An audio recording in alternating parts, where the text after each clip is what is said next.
Hi hello నమస్తే welcome back to iDream media. ఈరోజు మనతో ఉన్నారు హైకోర్టు అడ్వకేట్ అయిన పృథ్వీ గారు. ముఖ్యంగా అమెరికాలో డిపెండెంట్ వీసా మీద ఉండే పీపుల్, ముఖ్యంగా ఎవరైతే గ్రీన్ కార్డ్ మీద వెళ్తారో వాళ్ళని డిపెండెంట్ చేసుకున్న పేరెంట్స్ అయి ఉండొచ్చు, స్పౌస్ అయి ఉండొచ్చు, వీళ్ళు ఎలాంటి సిచ్యువేషన్స్ ఫేస్ చేస్తారనే దానిపై ఒక వీడియో మనకి ప్రొవైడ్ చేయబోతున్నారు పృథ్వీ గారు.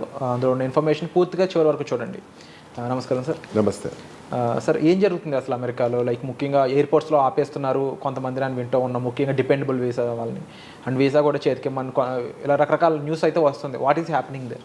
మనకి పిల్లలు ఎప్పుడో వెళ్ళిపోయారు, లేకపోతే భర్త అక్కడ ఆల్రెడీ ఉన్నాడు అండ్ అతనికి గ్రీన్ కార్డ్ వచ్చింది, లేకపోతే సిటిజన్షిప్ వచ్చింది, తర్వాత వీళ్ళకి డిపెండెంట్స్ ఎవరైతే ఉన్నారో వాళ్ళు గ్రీన్ కార్డ్ తెచ్చుకుంటాం అండ్ దాన్ని హోల్డ్ చేసి తీసుకెళ్తున్నటువంటి మెయిన్ ముఖ్యంగా వృద్ధులు,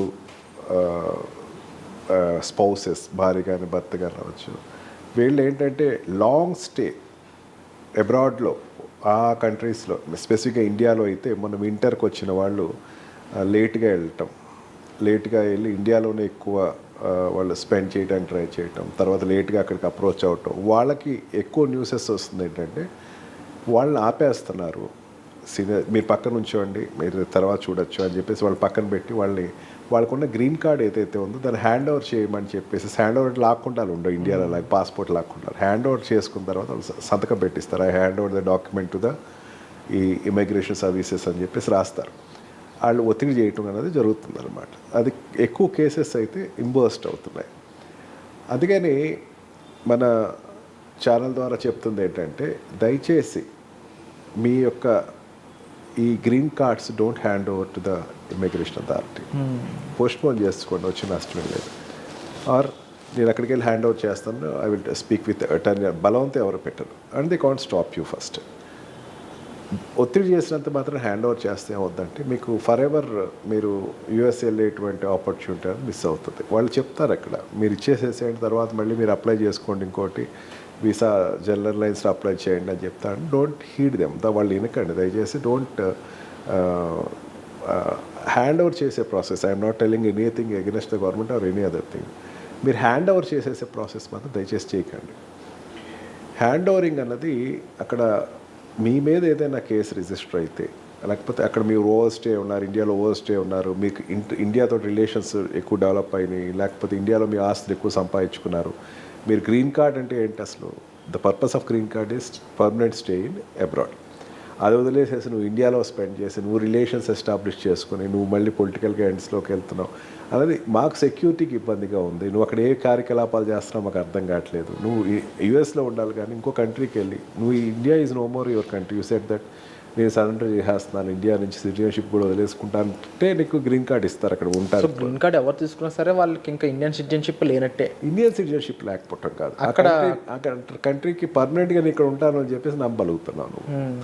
పర్మనెంట్గా ఉంటాం అంటే తర్వాత గ్రీన్ కార్డ్ వాడు సిటిజన్షిప్ అప్లై చేసుకుంటా కావద్దు.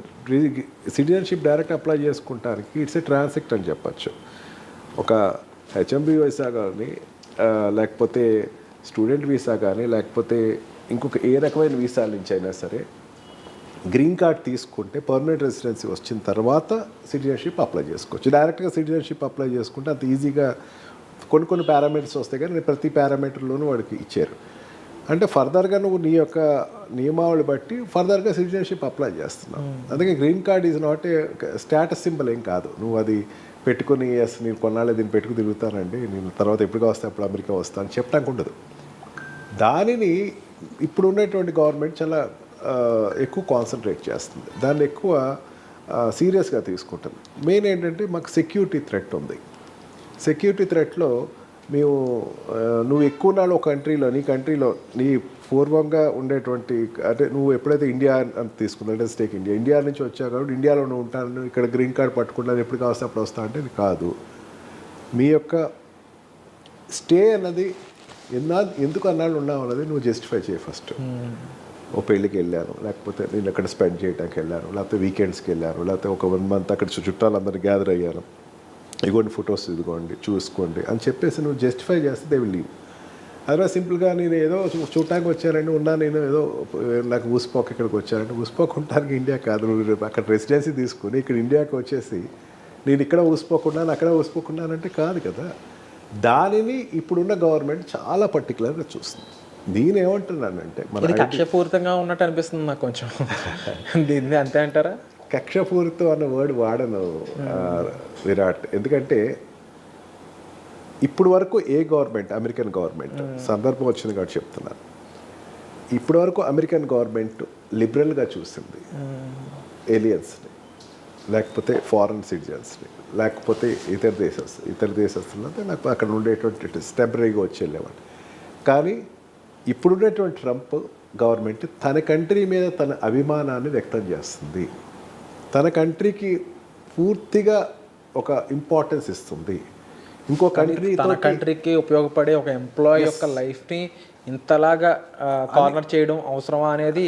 తన కంట్రీ ఎంప్లాయీ కూడా కాదు, తన కంట్రీ ఎలియన్, తనవాడే బయటోడు. నా కంట్రీలో కొంతమంది సిటిజన్స్ ఉన్నారు, నా కంట్రీలో ఉండేటువంటి పౌరుల కోసం, నా కంట్రీలో ఉండే యుఎస్ సిటిజన్స్ కోసం, సెక్యూరిటీ కోసం ఈ మెథడ్స్ అన్ని తీసుకుంటున్నాను అని తన జస్టిఫికేషన్. నా కంట్రీ అభివృద్ధి చెందాలి, నా కంట్రీ మొత్తం ఏంటంటే యుఎస్ అండ్ యుఎస్ సిటిజన్స్. మనం ఎంతవరకు ఉండాలి అక్కడ? మనం వెళ్ళామా, లేకపోతే అక్కడ పని చూసుకున్నావా, వచ్చేసావా అన్నట్టు ఉండాలి. లేదా నువ్వు వెళ్ళి అక్కడ సెటిల్ అవుదాం అనుకున్నావు, నువ్వు అక్కడ ముందు మోల్డ్ అవ్వు, ఫస్ట్ అమెరికన్ కల్చర్ తోటి మోల్డ్ అవ్వు. అమెరికన్ సిటిజన్షిప్ అవ్వటానికి నువ్వు ఫర్దర్గా నువ్వు ఏదైనా స్టెప్స్ తీసుకుంటే కనుక అమెరికన్ లాగా అమెరికాతోటి ఉండేటువంటి అనుబంధాన్ని పెంచుకో. అంతేగాని నేను ఒకసారి వెళ్ళి వస్తానండి, నేను ఒకసారి ఊరికి వెళ్ళి వస్తాను. మనకి ఇక్కడెక్కడో హైదరాబాద్లో కనపడతా ఉంటారు Virat. I'm not criticising them. Andhra వాళ్ళు ఉంటారు, లేకపోతే నార్త్ ఇండియా నుంచి వచ్చారు, ఆంధ్రాలో రాజకీయాలు మాట్లాడుకుంటూ ఉంటారు, లేకపోతే నార్త్ ఇండియా ఉత్తరదేశంలో రాజకీయాలు మాట్లాడతారు. అది ఇక్కడ ఉండేటువంటి తెలంగాణ వాళ్ళకి ఎట్లా అనిపిస్తుంది, ఇక్కడ ఉంటున్నాడు అక్కడ దాని గురించి మాట్లాడుతున్నాడు అని చెప్పేసి ఒక భావన ఏదైతే వస్తుందో, సేమ్ ఇదే పరిస్థితి అమెరికాలో ఈ రోజున డెవలప్ అవుతుంది. వీడు ఇక్కడ ఉంటున్నాడు, సంపాదన అక్కడ చేస్తున్నాడు, వీడు ఇక్కడ ఉంటున్నాడు, డబ్బు వాడి రిలేషన్స్ అక్కడ ఎస్టాబ్లిష్ చేస్తున్నాడు అన్నది ఒక సెంటిమెంట్ని క్యాచ్ చేసి ట్రంప్ దాన్ని చాలా సీరియస్గా తీసుకుని ఉంటే ఇక్కడ ఉండు, లేకపోతే అక్కడ ఉండు. ఇక్కడ అక్కడ నువ్వు ఏదో పరిగెత్తి గాలిపేటలాగా ఇక్కడ తెగితే ఇక్కడ ఉంటారు, లేకపోతే వెళ్ళిపోయేట వెళ్తా అన్నది కాదు అన్నది ట్రంప్ యొక్క ఉద్దేశం. నేనంటుంది ఏంటంటే ఈ సిచ్యువేషన్లో గ్రీన్ కార్డ్ ఉంటే don't hand over the green card to the authorities. మీకు రైట్, గ్రీన్ కార్డ్ అనేది వాళ్ళు హ్యాండ్ ఓవర్ చేస్తే ఫర్ ఎవర్ మీరు వెళ్ళారు. ఆ కంట్రీలో కోర్ట్స్ ఉన్నాయి, ఆ కోర్టులో నీ కేసు వేసుకున్నాను, నా కార్డు అడుగుతున్నారండి అని కేసు ఫైల్ చేసుకుంటే జస్టిఫికేషన్ చేసుకుని ఎస్ మీరు ఇచ్చేసేయాల్సి వస్తే అన్ని సందర్భం తప్ప మీరు ఊరికే హ్యాండ్ ఓవర్ చేసే టికెట్ మాత్రం కాదు. అంటే అలాంటి టైంలో ఒక గెస్టెడ్ ఆఫీసర్ అనుకోవచ్చు, లేదా ఒక పోలీస్ ఆఫీసర్, లేదా కొంచెం పవర్ఫుల్లో ఉన్న పర్సన్ వచ్చి ఆ కంటి పైగా వేరే కంట్రీ పర్సన్ మనల్ని అడిగినప్పుడు భయంతోనో ఇంకొక ఫీలింగ్తో ఇచ్చేయడం అనేది జరిగే ఛాన్సెస్ ఉంటాయి కదా. మరి అలాంటి వాళ్ళు ఎలా డిఫైన్ చేసుకోవాలి ఆ టైంలో? నేను అంటుంది అదే, యుఎస్ ఇమిగ్రేషన్ అథారిటీస్ కానీ ఏ కంట్రీ అథారిటీస్ కానీ బలవంతం చేయదు. నీ రాయండి, ఇక్కడ రాయండి, హ్యాండ్ ఓవర్ చేయండి, బెనిఫిట్స్ చెప్తే నువ్వు హ్యాండ్ ఓవర్ చేయి, మళ్ళీ రావచ్చు ఇక్కడికి, నువ్వు హ్యాండ్ ఓవర్ చేసి కన్విన్స్ చేసేది. ఆ ట్రాప్లో అయితే పడద్దు అంటున్నాను.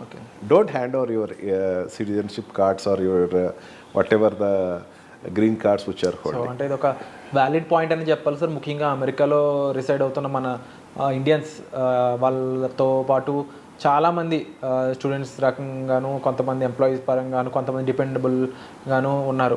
సో వీళ్ళందరికీ కూడా ఏముంటుందంటే ఎంత కాదనుకున్న పరాయి కంట్రీ అనేదే ఉంటుంది. ఆ భయంలో కూడా కొంతమంది ఇలాంటి మిస్టేక్ చేసే ఛాన్సెస్ ఉంటాయి. బట్ దాన్ని అడ్రస్ చేస్తూ ఈరోజు మీరు మా ముందుకు తీసుకొచ్చిన ఈ సిచ్యువేషన్ ఏదైతే ఉందో రియల్లీ హ్యాట్స్ ఆఫ్ సార్.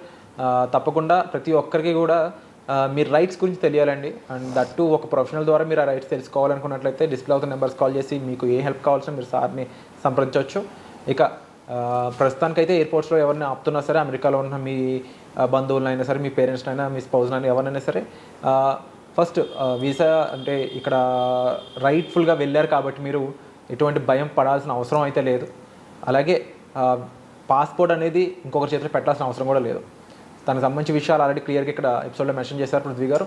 మీకు మరొకసారి కావాలి డైరెక్ట్గా మాట్లాడాలనుకున్నట్లయితే సార్ని మీరు సంప్రదించవచ్చు. వచ్చే ఎపిసోడ్లో మళ్ళీ కలుద్దామండి. Thank you so much sir.